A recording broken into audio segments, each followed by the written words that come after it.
इन पांचों किताबों में भगवान श्री राम की जन्म कुंडली है। इनकी जन्म कुंडली विश्लेषण पढ़ते हैं, इससे शुरुआत करते हैं। यह है कुंडली। भगवान श्री राम कर्क लग्न की कुंडली है।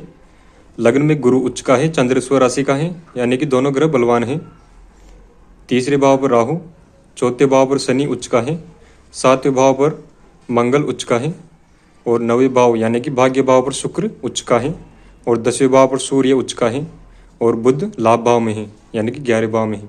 ये 6 ग्रह बलवान हो गए। तो इनके देखो 6 ग्रह बलवान हैं, गुरु, चंद्र, शनि, मंगल, सूर्य और शुक्र। शुक्र उच्च का, मंगल उच्च का, शनि उच्च का, गुरु उच्च का, सूर्य उच्च का। ये 5 ग्रह तो उच्च के हैं, और चंद्र स्वराशि का है यानी कि बलवान है। तो कितने हो गए बलवान ग्रह? 2, 3, 5, 1, 6। 6 ग्रह तो बलवान हैं इनके, है ना। और बुध लाभ भाव में है, और राहु तृतीय भाव में, और केतु 9वें भाव यानी कि भाग्य भाव में है। और गुरु चंद्र से यहाँ पर गजकेसरी योग बन रहा है। ऐसा व्यक्ति धनवान होता है, गुणज्ञ होता है, मेधावी, तेजस्वी, धनधान्य युक्त बताया गया है। ऐसा व्यक्ति जिसके गजकेसरी योग होता है। तो इनके भी गुरु चंद्र से गजकेसरी योग है और बलवान है। प्रबल गजकेसरी योग कैसे बना? क्योंकि गुरु भी उच्च का है और चंद्र भी अपनी राशि में बलवान है। और ये राजा महाराजा की कुंडली है, और भगवान श्री राम जी राजा बने। तो देखो इनके ग्रह बलवान हैं, गुरु उच्च का, चंद्र स्व राशि का, शनि उच्च का, मंगल उच्च का, सूर्य उच्च का, शुक्र उच्च का। तो ग्रह बहुत ही प्रबल राजयोग बना रहे हैं। तो देखते हैं इनकी जन्म कुंडली के बारे में विश्लेषण करते हैं, पढ़ते हैं। श्री राम भगवान विष्णु के साक्षात अवतार और रामायण महाकाव्य के महानायक श्री राम का जन्म चैत्र मास के शुक्ल पक्ष की नवमी तिथि को दिन के 12 बजे पुष्य नक्षत्र में हुआ था। उनका जन्म समय तथा चंद्र दिवस सही रूप में ज्ञात है। जहाँ तक उनके जन्म वर्ष का संबंध है, उनको आविर्भूत हुए अनेक युग बीत जाने के कारण हम उसको असमाध्यय रूप में लुप्त कर चुके हैं। नक्षत्रीय गणित में निपुण जातकों का कर्तव्य है कि वे उपलब्ध तालिकाओं एवं ग्रहों की चक्र लगाने की गति का आकलन करके श्री राम की जन्म कुंडली में ग्रहों की स्थिति से पता लगाए कि आज से कितने युगों पूर्व उनका आविर्भाव इस धरती पर हुआ था।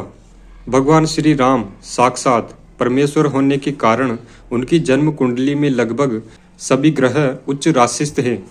ग्रहों का ऐसा योग अति प्राकृतिक शक्तियों से संपन्न सम्मोहक जातकत्व का द्योतक है। लग्न में चंद्र अपने ही घर में है। उल्लेखनीय है कि सभी राशियों में कर्क सर्वोत्तम होता है। कर्क लग्न सत्कर्मी, निष्कलंक और यशस्वी जातक का परिचायक होता है। ऐसा जातक अपने पूर्व जन्म से सत्कार्यों का सुफल लिखाकर लाता है। यह सुमृदु, सुसंस्कृत, न्यायप्रिय, सत्यनिष्ठ, सुशील, समाशील और विद्वान होता है।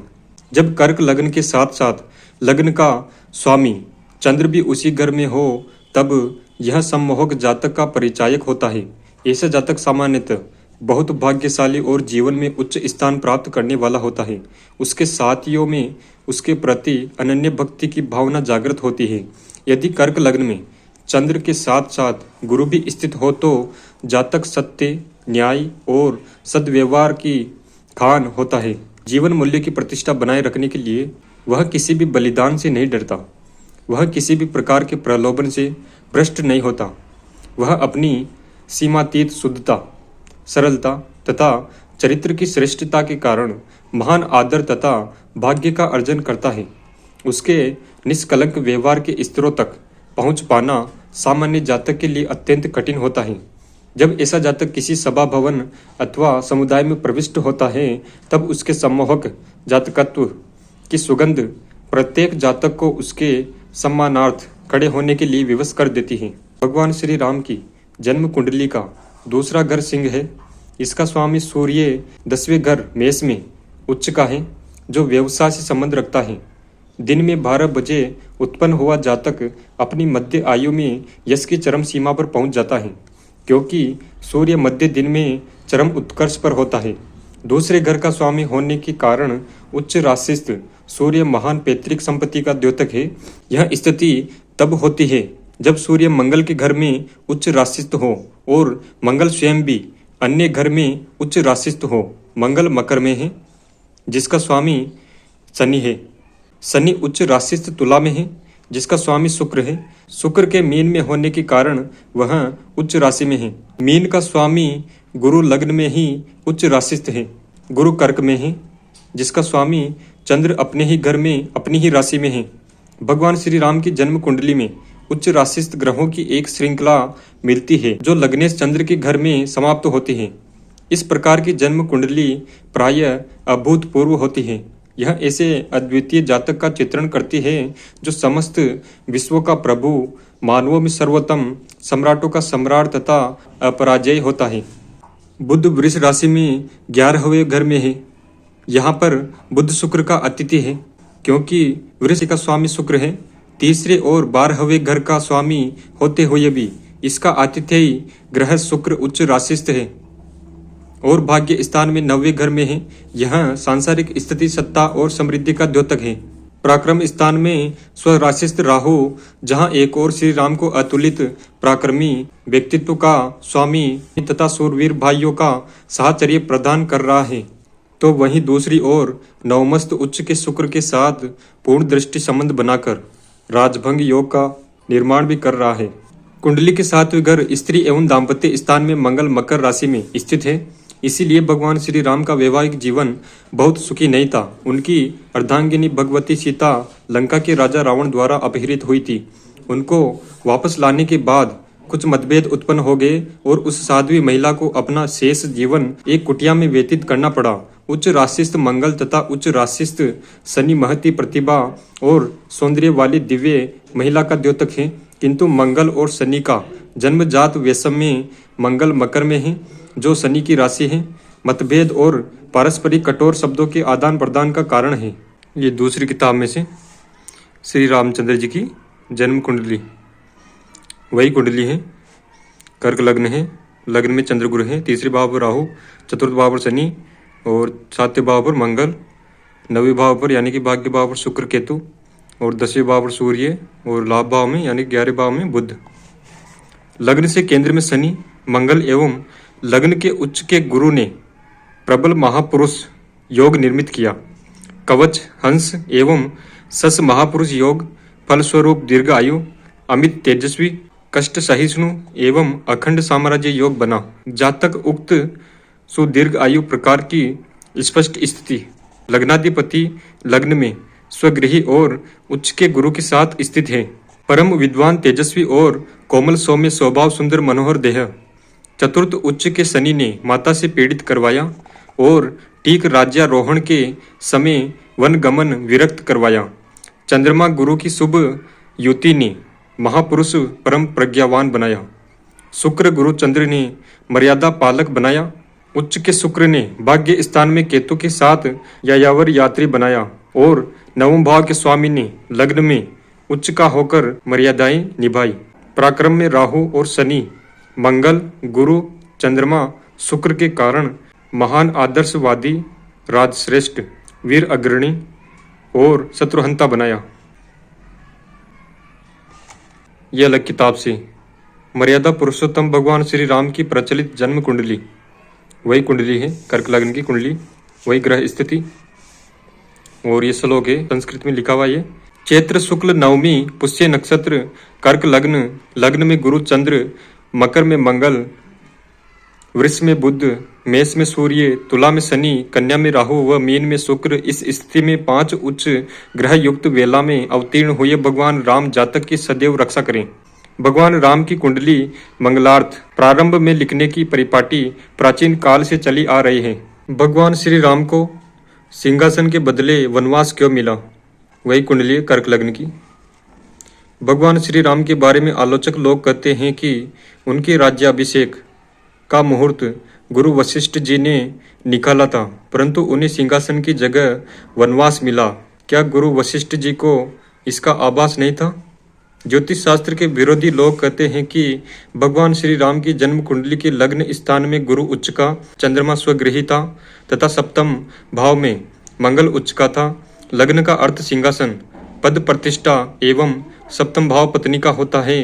दोनों जगह उच्च के ग्रह होने पर भगवान श्री राम को सिंहासन की जगह वनवास तथा पत्नी का वियोग मिला। इससे प्रतीत होता है कि फलित ज्योतिष सच्चा नहीं है।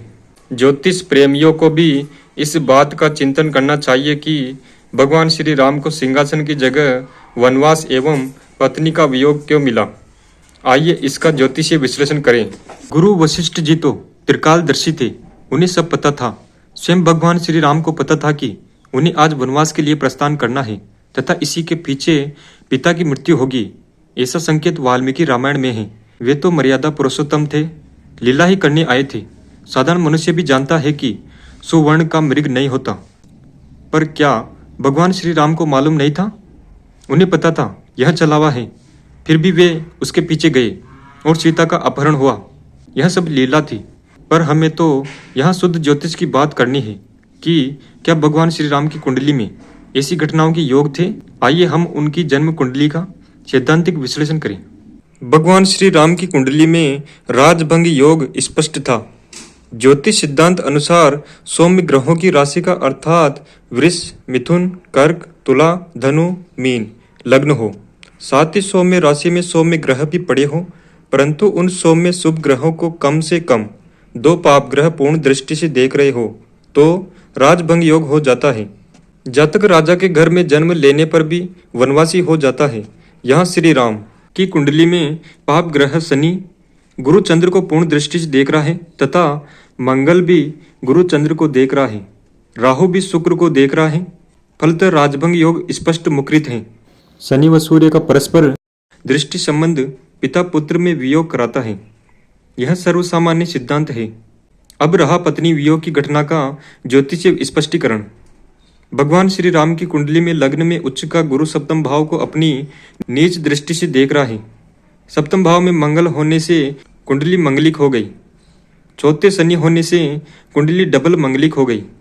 अतः इस कुंडली में गुरु एवं मंगल का परस्पर नीच दृष्टि संबंध होने से जातक को लग्न, सिंहासन एवं पत्नी दोनों से च्युत होना पड़ा। हमें ज्योतिष शास्त्र की गहराई को सूक्ष्मता से समझना होगा। खाली उच्च के ग्रह कुंडली में पड़े होने से कुछ नहीं होता। यही सिद्धांत भगवान श्री राम की कुंडली में चौथे भाव माता व सुख का घर एवं दसम भाव पिता व राज्य का घर पर लागू होता है। शनि और सूर्य का परस्पर नीच दृष्टि संबंध स्थापित होने पर जातक को माँ एवं पिता, राज्य दोनों के सुख सानिध्य से वंचित होना पड़ा। यह अकाट्य तर्क है जिसका कोई ज्योतिषी खंडन नहीं कर सकता। ये कुंडली है मर्यादा पुरुषोत्तम श्री रामचंद्र जी की। क्रमांक 19 देखते हैं।